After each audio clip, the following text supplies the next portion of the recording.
the simple question of like selecting a puppy, we do hear that a lot. Who here has puppies? Or who has a dog? If you don't have a dog, I'm curious as to why you're here, but that's okay. Who's got puppies? If I were to say you got a puppy, who's got one? Raise your hand real high. What percentage? So it's not a huge percentage. So most of you guys think you got older dogs. Who's got a dog that's 2 years or younger? So a whole bunch more hands went up. I'll be honest with you, I think puppies are about 2 and under. Like I think it's a philosophy thing, it's a mental thing that we look at dogs when they get bigger and we go, oh, now it's a dog. I mean, these guys are 5 months old. Easy to call them puppies, but there's a lot of dogs that, I mean, they're pushing 40 pounds right now, and some of our females, that's one that we bred over there, she's about 45 pounds. You know, she's 2.5. She's definitely full grown, and she's been full grown for a while, but she's not much past the puppy stage. Ben, who I work with over there, owns her, and he'll attest to that. She's just getting past that puppy stage. Now, selecting a puppy is different because typically I think we think about puppies as that 7 to 8 week old range. That's typically when we send our puppies home.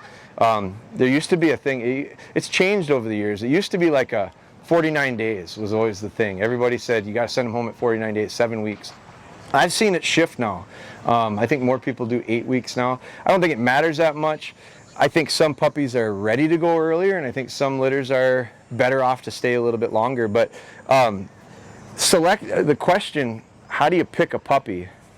The easy answer, which nobody likes to hear, but I always tell it because I just think it's really true, is the puppy picking part is the easiest.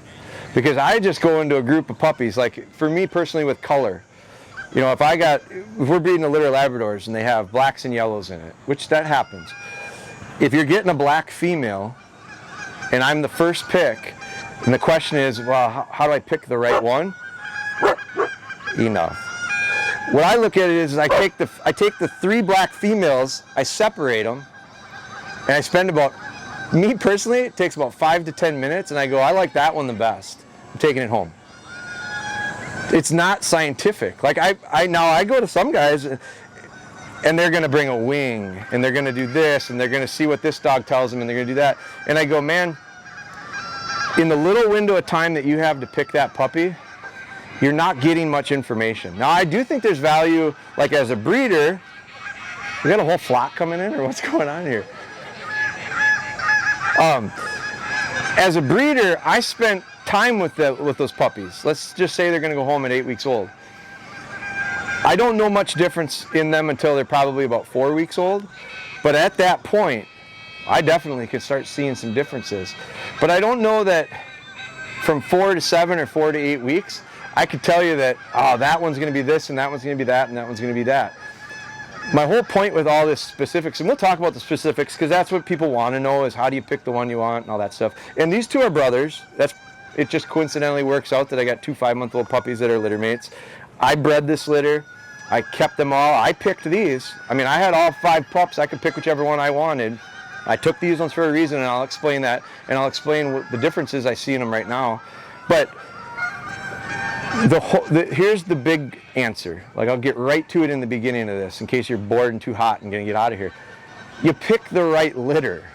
Like, you shop for the right litter, and that's the most important part. And what is the right litter? That's the bigger question. Because if you want to get a puppy from us, we don't sell puppies. I don't breed puppies for the public. I very selfishly breed a litter. Next spring, I think we're going to maybe do 2, but I do it personally because I'm trying to raise the best dogs for myself. Like, I want the best fit for me because it makes my life a lot easier as a trainer. Now, training, you should train all sorts of different types of puppies. You should train all sorts of different dogs if you want to become a good trainer, because the different dogs require different approaches. That's a training philosophy thing that we'll talk more about at noon, but the puppies themselves, some do things easier than others. And I am shopping for that first and foremost. So how do I find the right litter? And if you find the right litter, pick your favorite puppy out of it. But how do you know what the right litter is? And I think it depends on, what are your goals? I talked with a guy earlier today. he had a real technical question about it was cold blinds is his question, and how do I extend and this stuff.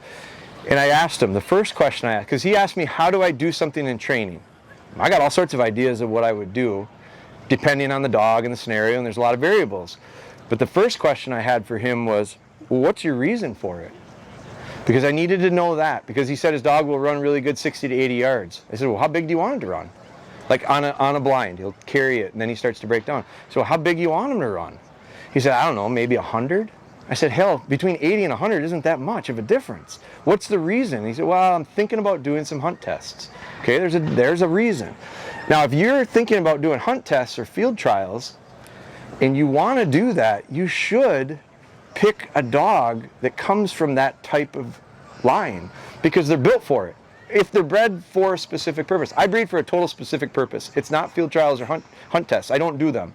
I don't have any problem with them, but I don't do them. I breed these dogs, first off, I'll be honest with you. Now, these dogs are really nice hunting dogs. We're all hunters here. There is a purpose. I do think dogs need a purpose, and we breed for that.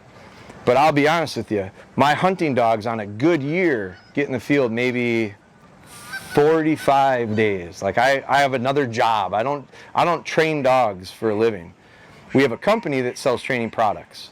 So when that's another thing. I'm not here to sell you a puppy, and I'm not here to have you send me your dog, because I can't do that. We don't do that.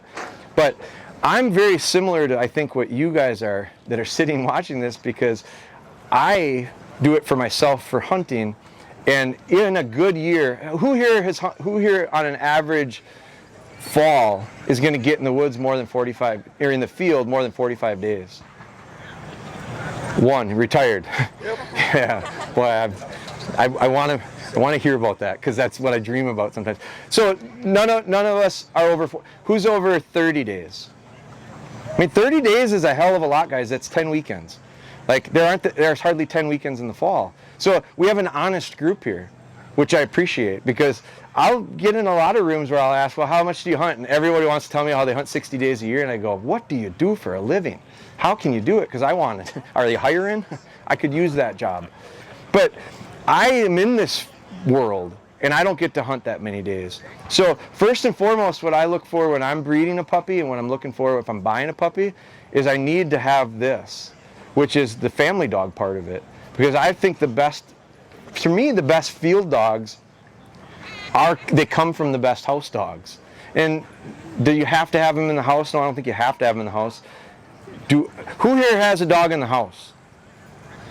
Who here doesn't have the dog in the house, has the dog outside? Don't be embarrassed, because it used to be, and I consider that a house dog then, if it's half and half, because my dogs go outside sometimes too, and I have some outside runs, but the majority of the time is spent in the house.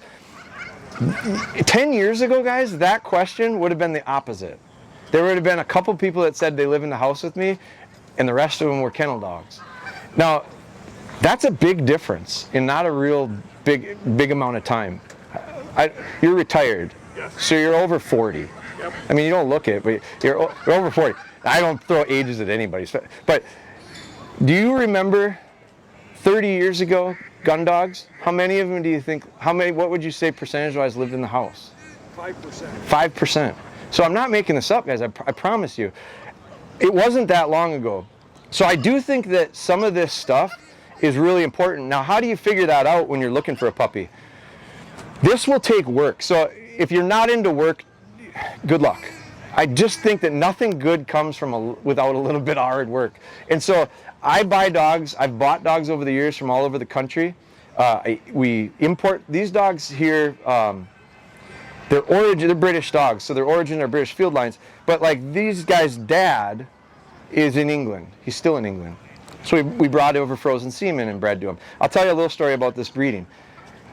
This is the luxury I have, because we've got a company that sells products. The dog part of it is just like, it's testing for me, it's marketing for me, it's like my passion part of it. I don't ever want to turn it into the business part of it. But I have the luxury of being able to lose money breeding dogs, because I can write it off against our products. Like I couldn't do it this way if it were my business. But we do it on a really small basis, and my goal is really, I've got a list in my phone, I could read you it. of the things I'm after in the litters I breed. And right at the top of it is consistency. I'm looking for a real consistent dog across the board in each litter and from litter to litter. Because again, who am I breeding for? Me. And so I don't need one dog to be real high energy, and I don't need one dog to be calm because it's going to be a therapy dog. I need him to be what I like. A little bit of both. I need that combination. But with this litter, here's what I did. Their mom is a dog that I bred, or I trained. We bought her, a client of mine bought her from a specific kennel that I wanted to get because I knew the lines out of it. We bred her frozen AI, TCI, to this dog in England. Now I've done that quite a few times with a couple different lines, and your likelihood of success is small. I've had a lot of TCI frozens that didn't take. I've had a lot of them that were 1 and 2 puppy litters. Cleo came out of a 2 puppy litter. I've had a bunch of them. So it's just like live cover's the best. Live cover with real fertile dogs is the best. So you can do it with some older dogs, but there's a whole bunch of science to the breeding part. But there's also a whole lot of art to the breeding part, and I think it's a fine balance that I'm looking for. But when we did this one, we bred this yellow dog named Callie. If you were here 2 years ago, Callie was here. She was a beautiful little yellow dog. I had her here in training at the time. We bred her to that dog from England, and then as an insurance, I bred her to a fresh collected sire that we bred of 4th generation. So he's from a family group that is of similar lines from England. But we did a fresh collection the following day after progesterone was like ideal to be bred. We bred her to that frozen. That's the lowest percentage success. So we did that. 24 hours later, we did a fresh collection on this male that we have that I really like, and I think it would have been a nice pairing to her as well. And we did TCI side by side. So TCI is like a direct into where it needs to be. It's the highest percentage chance of getting them pregnant. So we did it both ways. Now I see people going, what in the hell? I thought it was goofy too. I thought it was strange. They do it in the horse world quite a bit. I wrote an article for Gun Dog Magazine about it, and I wrote about the tale of 2 sires is what I called it, because it was very interesting to me. I did it. We had the litter take, we had the puppies, and then you DNA test. So you DNA test mom, you DNA test both dads, and then you DNA test pups, and you can find out who's from who. I had 4 puppies, these 2, and a male and another female, or another male and a female, out of the England dog, the frozen, which is interesting because that's the lower percentage chance. I had 1 puppy, a little yellow female, out of the fresh collected. So I've got 2 sisters out of the same mom, out of the same litter, with 2 different dads.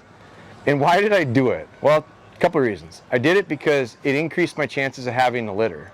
If that first one didn't take, I had a chance at a second. It increased my chance of getting a bigger litter. If the first one was a singleton or a 2 puppy litter, I might get puppies out of the second sire. I ended up being 4 and 1, which is very against the odds. But if you're interested in this stuff, Lemira, are you guys from around here? You know where Lemira is? Veterinary Village in Lemira has Dr. Marty Greer. She's probably the best in the country at reproductive specialists. I mean, like, we literally are in the backyard of the best. She's written the books. She's really, really good. There's a podcast out there that she did about multi-sired littered. I recommend it. Just Google it, you'll find it. But so we ended up with, I have a sister, 2 sisters with different dads. And if you want to talk, why did I do it? Or what benefits am I going to get from it? I am going to see as close to apples. The difference is the culture they're raised in, because I do think that's important. There are 2 different families that have those sisters, but I get to see the difference between those 2. And what is that important to me for? Because next time I breed that dog, I'm going to make a decision based on those puppies. These guys are really nice. I'm going to work them. I'm not going to work them for this because this is kind of a shorter seminar, and I'm not going to work them, but I'm going to work them at noon. But these guys, there's a difference in these 2, and I don't know if you noticed it. I got Mr. Putz over here eating on the grass. Come on, get up. You'll notice personality-wise in these 2, he is an old soul. Like, now they're not that far apart, and some people, I'm talking about this consistency thing. He's got they're 5 months old. He's got a higher top end, I think. He's gonna be more dog. He'd be a better fit for someone who is a little bit better trainer. He tests a bit more. He's the first one to get out of the kennel. He figured out how to open the door. He figured it out, but it took him about 3 weeks longer. This guy will pick up on stuff in about 1 or 2 sessions, and he'll take 3 or 4. They both get it. So right away when I start saying that, it makes me feel like this one's better. This one's better for somebody. This one's better for somebody. So like I'm selling these dogs. These dogs are going to go to families. This one is going to go to a family out in Colorado that is like the most chilled, laid-back family. They live in the mountains, man. They shed hunt. He's a big elk hunter. They're going to track with their dogs. So I'm going to keep him for probably another year or so. But partially to train and get him ready for them, but partially for me to better understand the training. I love both of these dogs so far. This guy should go to someone who's going to hunt the 45 days. That would be like ideal. Now, could he go to a person that hunts 3 weekends out of the year? For sure, because you can see here, and if you were in the booth before, you'd see they both settle in really nice, which to me is a real important thing. Now, this guy, I'm going to bring him over. Luke, come here. I'm going to show you something. I hope he does it.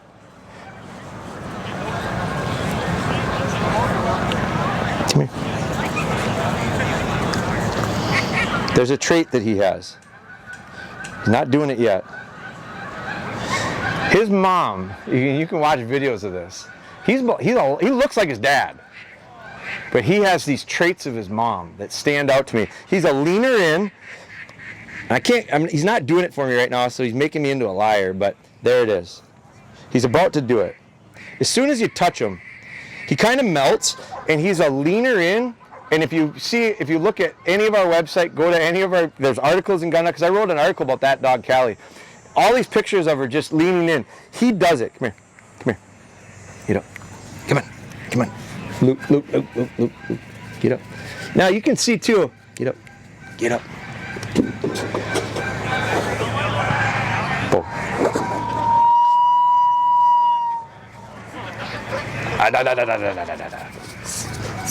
I'm going to just let you watch them for a second because it's more exciting to watch puppies screw off. But watch their personalities. Now it's hard. Some people will have a hard time telling who's who.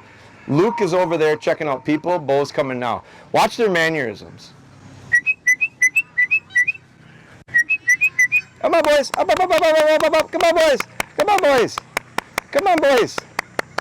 on, boys. Good. I'm going to move them away just to get them a little bit. Can you still hear this? I'm going to move them away because I want you to see some unique little differences in them. They both eat goose poop. But notice who's first. Now, I should have put like a bandana on one because they are a little hard to tell. Bo's out in front right now. Luke. Up. Notice who comes first every time. It's Luke. Notice who's a little more independent. It's Bo.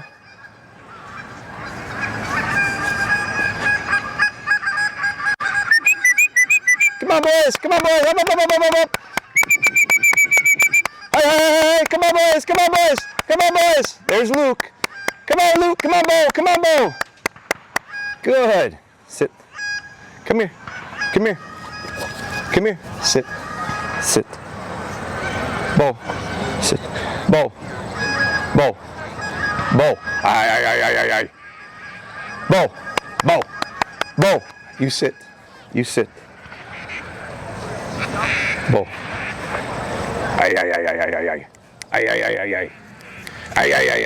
Sit. See the difference in these two guys? This little lad right here is like, what do you want me to do? Sit.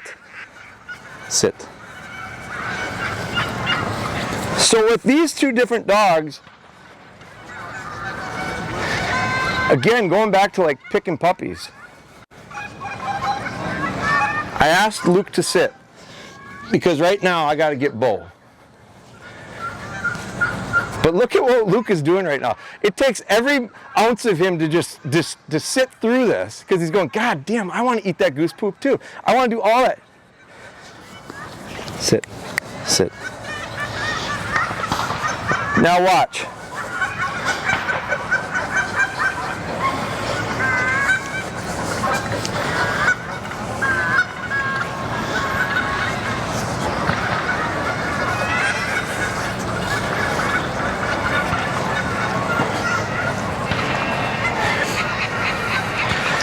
This dog right here is real easy. You see how he wants to do the right.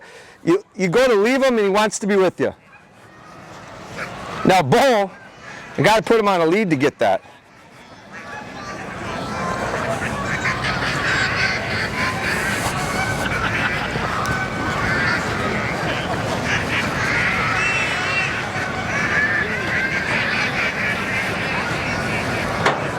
Get up, get up, get up. Come on.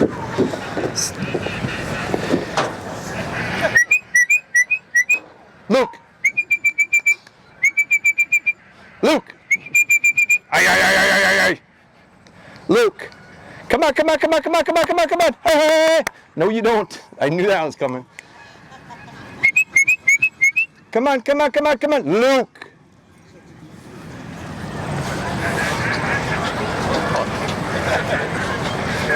Hey, hey, hey, hey, hey, come here. Tater, sit. Come here, come here, come here. Oh, good boy. Now, who can blame him, right? Come here, come here. Come on, come on, boys, come on. Now, you just saw him for 5 minutes. Some of that's not so crystal clear to see. Some of it's really easy to see. Just the difference in... Now, this is a pretty distracting spot. Sit. Sit down.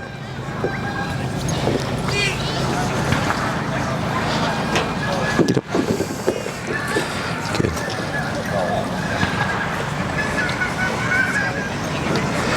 Good. And to be totally honest with you,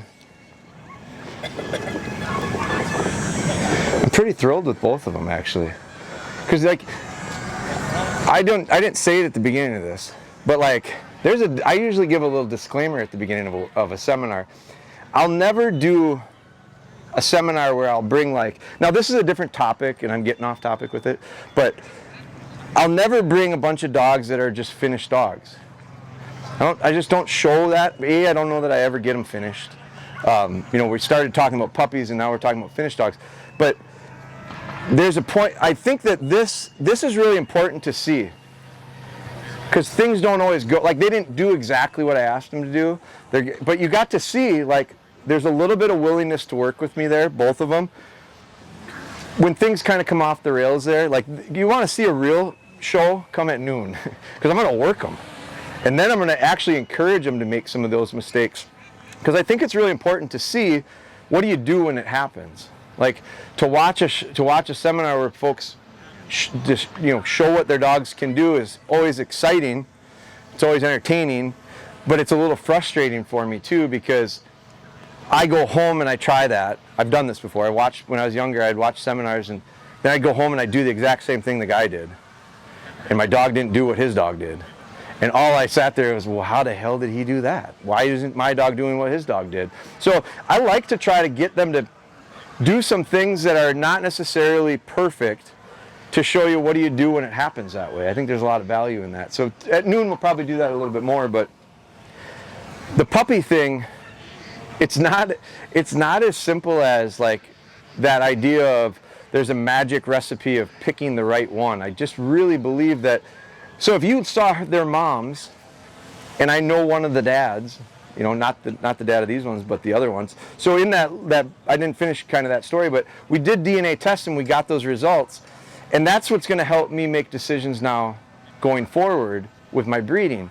But people get dogs because they see stuff like this. Like our booth, you know, we've sold a lot of dogs over the years to people that saw our dogs at a show. And the reason they wanted them is because they saw what they did at the show. And then they said, I want one just like that. And the nice part and the thing that we're after is to try to be able to do that by consistently predicting what we're going to get. And it all, like throws like. So if you want it, so I was saying before, like the part that takes work is, if you're interested in picking the right puppy, I'd make some visits. I'd go see parents.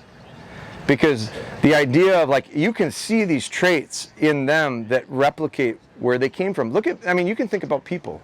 Like, my daughter's in our booth, she's 5. There are some things that she is a spitting image of her mother. and there are some things that she's exactly like me. Well, you want to know what your kids are going to look like? Watch mom and dad. Watch how mom and dad act. Same is true, maybe more so, I think, with the dogs. So like, I would not buy dogs that I don't go see moms and dads. And I think one of the things that you can ask breeders is to have that chance to do that. I think you should see them work if possible, because that's what's going to give you a really good idea and understanding of what you're getting from a puppy standpoint. But then when it comes down to the actual point, I will always tell people, don't overthink that. And I always say, go with your gut. Like, I always pick, because here's the other reason I say that. I work with a lot of dogs. Some of them I like more than others. And you don't have the choice when you just have one dog. You got it. You should start out ahead with liking it. And like my wife, between these, I'll tell you a little story kind of on these three to wrap it up here with the puppy picking part. But I had 3 males to pick from. 3 yellow males. They looked very similar. The third one was a little bit bigger, and I had him picked out from day one. From when they were about 2 weeks old. The blue-collared one was going to stay, I was pretty sure. This is not the blue-collared ones. He was orange and this was green. And they ended up, about the 3rd day before the puppies went home, I came in and I told my wife, I don't know, that blue puppy. There's just something about it. When he comes up to me, he did something with his forehead and his ears tipped just the littlest bit. And my wife looked at me and she said, you do not take the blue puppy. Serious. I mean, she was dead serious. And I said, why do you say that? She said, because I'm not going to listen to it for the next however many years about that ears on that blue puppy. But that's real important to me. Like, that was a real little nick that I didn't like. And so when you go, I should start out with the one I like the most. And it's that simple. Sounds ridiculous. You come to listen to this, the secret of picking the right puppy. Pick the one you like the most. Because if you like it the most, you're likely to spend the most time and enjoy it the most. And if you do that, you're going to have the most success. And if you have the most success, you're more likely to continue to do it. It's not like rocket science. Does anybody have, are there any specific questions? Like, I don't know how long. 10 minutes? Yeah. Does anyone have any questions, puppy stuff? Because puppies are not my specialty, but I am as much of a homework guy as you will. I dig into it so much, but you got a question. So what's more important, the breed or the breeder? For who? The potential owner? The puppy owner picking a puppy. So breed of dog or the... Dog or breeder? First thing I would say, you got to match the right breed to what you're looking to do. Because I don't care if you buy it from the best breeder in the world. If it's not the right fit of style of dog for you, it doesn't matter. Once you narrow down, and I think that question goes back another step, and you go, what are you going to do with them? What do you want to do with them? Back to that idea of, like, if you're a field trial guy, you should buy dogs that come from field trial lines. If you're a hunting dog guy, I can't believe I just said that. Field trials were originally supposed to be for hunting dogs. We do remember that, don't we, guys? And I'm not trying to pick fights, but the problem that I have sometimes is we get away from the important thing that I think has always been number one, and that's developing a working dog. Field trials, the history of field trials was to develop a format to selectively breed for the best hunting dogs. We can't lose track of that. We can't lose focus of that. And there's a lot of clubs out there that are really trying hard to make sure that stays at the forefront, and I love it. But you got to ask yourself, what's your purpose? And if your purpose is to do hunting dogs, you should be able to do it with field trial dogs, and you should be able to do it with hunting lines. But be careful, because some of that has shifted, especially in the last 30 years. And the reason is because field trials have become so competitive. You have to raise the bar so high to pick a winner, to separate the elite of the elite. They've made it almost unrealistic, to a point where it doesn't serve the purpose of the hunter anymore, and that's the slippery slope I get real nervous about. So what do you want to do with the dog? That should help determine the breed that you want, and then the style within the breed, because there's a Labrador's a Labrador's a Labrador. They're all Labradors, but there's a hell of a lot of variation within them. And that's what I think you got to start with, is the broad, and you really got to narrow it down if you want to increase your chances of success.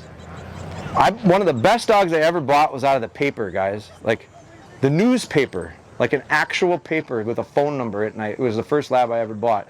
And she was fantastic, and I credit her with my love for these dogs, because she was just the right one. She was great. But my chances of that, I have faith. You can have faith or whatever. I have a lot of faith, and I think things happen for a reason. I got that dog for a reason. So, but I don't know that I want to live my life just hoping and wishing and crossing my fingers either. Like, as I got further along and I've learned more, I've tried to dial that in to make life easier. Because it's a lot easier to train a dog that fits you. Does that answer that? Anybody else? That's a good question. Listening to you talk a lot about picking males. Yeah. Do you pick males because that's what you wanted, or is there a big difference between? I don't pick males normally. These are the first males I've trained in a long time, but great question. This scenario, yes. Me personally, we don't own a male. We have all females. It's preference. I love females. I've had my best luck with females. Some of the best dogs I've ever trained were males. So it doesn't make any sense. But at our house, logistically, it makes more sense for us to have females, because I do breed some, and I don't need a male around for that. I don't want the male around for that. It creates a lot of headaches in my house. So we keep females, and I put so much value in the mom when it comes to breeding. I pick the best females that I can get my hands on, because that is how I'm going to carry on the line. So I feel like personally I can always find good males to breed to. I've bred good males. These dogs are going to be sold to people that I own the breeding rights to it. Like, I'll be able to have a collection on it, and I'll be able to use those dogs. I feel that strongly about these two right now. Now, will I breed to them? I won't know for years, because they need to show me a whole lot more. They need to do some health stuff, and so. But yeah, there's a reason I keep the females, and there's a reason why I kept the males here. But that's a big one, because that's an easy one. You want a boy or you want a girl? Separate. When you go to pick out that litter, get rid of all the boys if you're picking out girls, because you're gonna fall in love with one of those boys, and you don't waste your time on that. Focus on what you gotta focus on. So, but it's all about preference. There's some people that I know that would never keep a female. They don't like the heat cycles. They don't like that stuff. They all come with pros and cons. Another question? When you meet the parents, the mom or the dad, do you think you learn more from, or is it all the same? I really believe that certain dogs, I think when the science, this is the science part of it, they're equal DNA. I always think that one puppy takes after mom or dad more. Rarely is it an even split. So what do I put more value on? If I'm picking out the puppies in the moment, I don't know that I can tell which one is, especially if I've not raised them to that point. If I can tell they're more like this one or more like that one. What do I put most value on personally as a breeder? God, it's really hard to say, because I think they're both so important, but I would say I put more value on mom, myself. But there are certain dogs that you can breed. I know of dogs that you can breed. Let's say it's a sire. You could breed it to just about anything, and those puppies will carry sire traits. Certain dogs throw their own traits heavier, and that's something that you find out over the years. You have to do it a couple times. But there are historical sires that will carry on their traits stronger regardless of mom. There are moms that'll do the same thing. So a great book, there's a book called Snakefoot. Bob Whaley wrote it, and he had the Elhew line of pointers.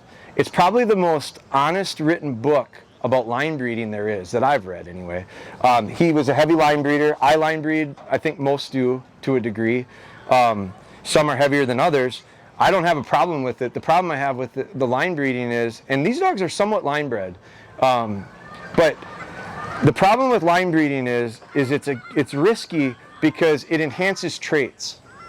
So if you're gonna line breed, you have to have the right dogs to do it with, because they can't have negatives. They can't have a lot of cons, because you can enhance the cons as much as you can the pros.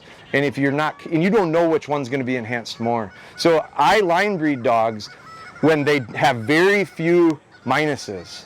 They have to be really like, so, and I don't believe in balancing breeding. I don't believe in this dog does this well and this dog does that well. Let's breed them together because we'll get somewhere in the middle. I don't think you will. You'll get one that does it well and one that does this well. And if they got knocks, if they got things that aren't good, you're going to have that. So I don't think that's a philosophy for me. I breed strength to strength. If I got a dog that's a really good marking dog, I'll breed it to a really good marking dog, if that's what I'm after. If I got a dog that's got the temperament that I'm after, I want the same temperament. I'm not going to breed a hot dog to a lazy dog and think I'll get a medium dog. You're going to get hot puppies and lazy puppies. So I don't think you solve the game in one litter. It's a 10 generation goal. And then it should be another 10 generation beyond it. And some of the pairings that I'm looking at and doing are with the idea of not this litter, but from this litter and from that litter, potential to get this litter that can get me this litter, that can get me that litter. And by the time I get down there, I better be getting a lot closer to what I thought I wanted. But hell, that takes 30 years. And most of the time, people want it so quick. That's where I get concerned. You know, that's my philosophy on it. There are other people that say, throw the balls in there together and see what we get, because they're all good dogs. Well, yeah, maybe that will work. But that Bob Whaley did it, but he bred hundreds of puppies a year, and he selected the top one or two. That's not my business. I'm not interested in that. And that's not to say that the other dogs weren't good, it's just they weren't what he wanted. And that's a different model. Now you start talking about picking the breeder. There's differences in breeding philosophies. Some will look at the bigger number game and go, on average, they're real good. Well, I don't want to be the guy that brings the average down. I don't want to get stuck with that one. I like the idea of, like, for me, personally, it's all I want to do and it's all we really can handle is, like, let's breed one. The hard part for me is my odds are so much smaller because I'm only breeding one. It's got to be right. That's why I'm so picky about it. That's why I'm so particular about it, because I just don't have, I'm not going to play that numbers game on it, which sometimes you can. Way rabbit hole on that one, but you had a question. Earlier you said the one dog was a leaner, and you said that was a trait, but then you got sidetracked. What was the trait you said that made that? Mom does it. Mom does it all the time. It's just the exact same mannerism. It's the exact same look. Now, what's interesting about it, that's Luke. He's the one who does it. What's interesting about it is if you look at his head is a different structure than his. He's got a much more classic, fuller, bigger snouted muzzle. He's got a real good stamp. I love the look of him. He looks like his dad. His dad's got the lighter in his face. He looks a lot like his dad, but he carries a lot of Mom's characteristics, which is very interesting to me about that dog. Now, he's only 5 months and I really haven't made any major decisions, but I like what I'm seeing so far. They both have, here's the thing they both have. This is on my list. I brought my phone out for you. Good delivery and natural mouth. If you don't have a retriever that has a good delivery and a natural mouth, I'm not breeding it. I have no interest in it, because their last name is Retriever, Labrador Retriever. If you have to train the dog retriever to retrieve, it should not be in the pool. I want them to do it so naturally and so instinctively that because the number one question I get asked, and I'm going to give you guys at the end here, we have a training library that has 138 hours of training videos in it right now. It's a subscription thing, but I'll give you a free 30 days of it for free. See what you think. But in there, I get this thing where you can email me direct questions. The number one question I get asked, I've done more podcast episodes on it than anything else, is how do I get my dog to deliver? He wants to run off, he wants to play keep away, he drops it short. It's the number one struggle people have with retrievers. They don't retrieve. That's mind-blowing to me. It's ridiculous. But what is the answer? What you guys know the answer. I don't do it. But what is the answer if your dog doesn't deliver? Well, how do you fix that? Force fetch. Force fetch. Anybody, does that stand out to anybody? A little odd? We're taking, it'd be like if now I got into the bird dogs. I've learned a lot from these bird dogs. Changes my philosophy on some things with retrievers. The bird dogs are different. They have not gotten to this yet. Maybe I hope they never do, but if you heard somebody say force point, teach that dog to force point, would you think that makes any sense? You got a pointing dog, you got to force it to point? Boy, I don't, that's not how it's supposed to happen. It should be pretty natural. And so, but force fetch is a technique, and it's not something that doesn't work. It 100% works. I'm not real crazy on the methodology, but it works, but it fixes dogs that don't deliver naturally. Well, and if that dog wins something, what do you do with it? You breed it. What does it pass on? An unnatural delivery. I think we have become too good at trainers at times when it comes to the breeding stuff. We train problems out of dogs, and we develop ways to fix problems that I wish weren't there in the first place. But that's getting deep, and that's starting to talk about more of the breeding stuff. But they're all kind of interconnected.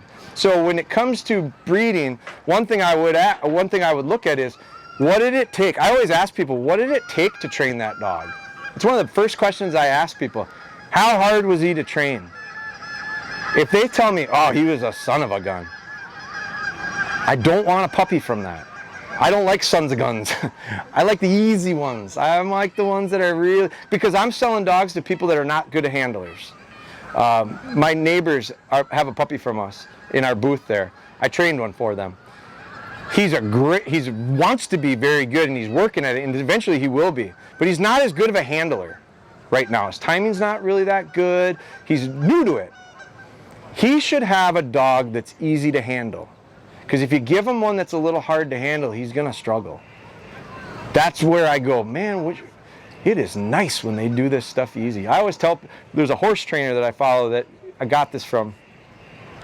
His goal when he trains horses for the public is make it the nicest horse he can. Just make it nice. He always says, just make that horse nice. I've adopted it. I want to make these dogs nice. Because if you got a horse or a dog that can run really technical stuff, but you got to be really good to get it out of them. And I can do some pretty good stuff. I'm not the best trainer, but I can get some pretty good stuff out of dogs. But I got to know how to handle that dog, and I got to be able to read it and anticipate it and be ahead of it, and I got to help it to do some of the more advanced stuff. When I give it to the owner, they're never going to ask it of the dog, and if they do, they'll never be able to pull it off. So what is my goal with that dog? Get it to look really good so I can show them how well I've trained it, and then let them not be able to do it, and get frustrated. Or make that dog so goddamn easy that their kids can handle it. They're going to come to me and go, you are Zeus. This dog is the best dog I've ever had in my life. And that's that's just how I do it. I really want, get up. I really want him nice. And will that win me lots of ribbons in field trials? No. But I don't field trial, so it doesn't really bother me. The one guy that asked me about the hunt test before, I asked him, why do you want to do this? He goes, well, I want to see if I can do it. I said, there's the reason. You're doing it for yourself. You're not doing it for the dog. And I don't have a problem with it. But keep in mind, why do you want to do some of those things? Is it for you or is it for your dog? I'm always a believer in you got to do what's best for the dogs.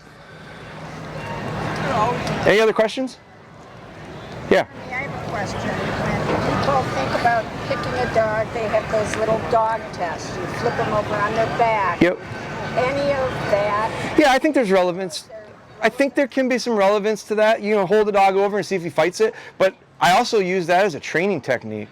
I actually don't mind a dog that fights it when I flip them over on their back at first. If they give in pretty quick and they stop fighting it, it tells me they're real trainable. If they just lay there flat, maybe they are lacking a little bit of that go. But do I want that? I don't know. But yeah, I think there are ways of assessing. But the problem is in the 15 minutes to an hour that you have, I don't think it's enough for me to make a decision one way or the other over the idea of me saying, I really like that one. I let my kids pick them out most of the time. Like, because I don't want to deal with hearing my little ones bitch about, I got the wrong dog. Let them pick it out. And then they're happy and they want to get involved with it and they like the dog to begin with. So I picked out a little setter of mine because the marking on her head. Now I shopped for the litter for 5 years. And when I found the litter, I had the choice of 3 females. And the little marking on the top looked like a lightning bolt. My little daughter was into Harry Potter. And I said, there's the Harry Potter puppy. She's coming home with me. I liked everything about her. So, and she's a fantastic little dog. So, any other questions on puppy stuff? have an older dog that you maybe didn't have like perfect training on, Yep. would you recommend waiting until after more that dog has passed on, or To getting the second dog? do a second puppy? Is that so you risk those habits that are in that other dog rubbing off? Great question. I do think cultural impact is super important on puppies.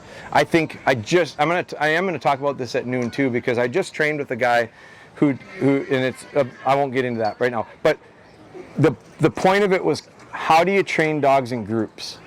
I did a podcast with a guy in England, Slingley Gun Dogs. Anybody ever hear of Slingley Gun Dogs? Martin is his name. Martin Hops, super interesting guy. But he's big into group training. He'll work 10 dogs at a time.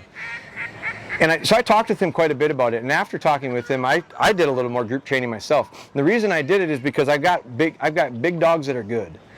If I didn't have big dogs that were good, I don't think I'd be so big on the group training, because they're a product of their environment, both human and dog. And that's why one of these guys is not allowed to run around free and ask the other one not to, because it's not fair. But it also, if one of them runs around free, the other one will have the tendency to lean towards that behavior, and it just makes my life harder. So instead, teach them both to do this, and they both feed off of each other. They push each other in the other direction. Who can be calmer and quieter? Luke wins today. Bo doesn't. But Bo's not bad. But this is a difference in the two. These are subtle differences. This is the dog that I think is a more calm dog. He's the one who falls asleep. He just likes to sit. Well, sitting's not so bad. If he was jumping off, then I'd have an issue. But that is helping him resist. So I'm using it to my advantage. I cannot do this to start out with together. I do it with one at a time. And then I do it with one at a time. And when this one gets good and this one get good, I put them far away from each other, but within sight. And I'm in the middle. And I have the confidence of the two. And then I can slowly move them together. But it's just like everything else, it's always incremental. So I'm always teaching them something first in the most sterile environment I can, which means no other dogs. And then I'm taking that behavior, and once it becomes solid, I'll start moving it into other environments that are a little more tempting, a little more tempting, a little more tempting, and then eventually we might incorporate a dog that's doing exactly what I want the puppy to do, because now they know the behavior and they see the behavior, and they go, I get it, I'm part of the pack. They're very pack-minded. So the question is if you got a dog that's unruly and you're questioning, should I bring a puppy into it? My answer would be, take the unruly one and start shaping it into the right behavior so I can get the second puppy involved.